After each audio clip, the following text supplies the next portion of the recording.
சென்னை வானூர்தி நிலையத்தில் நிர்வாக காரணங்களுக்காக எந்தவித முன் அறிவிப்பும் இன்றி திடீரென வானூர்திகள் ரத்து செய்யப்படுவதால் பயணிகள் அவதிக்குள்ளாகின்றனர்.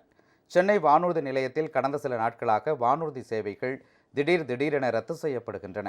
நிர்வாக காரணங்களுக்காக வானூர்திகள் ரத்து செய்யப்படுவதாக அறிவிக்கப்படுவதால் பயணிகள் தொடர்ந்து அவதிக்கு உள்ளாகி வருகின்றனர்.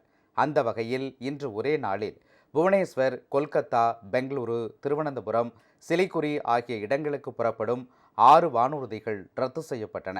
இதேபோல சென்னை வானூர்தி நிலையத்துக்கு வரும் 6 வானூர்திகளின் வருகையும் ரத்து செய்யப்பட்டுள்ளது.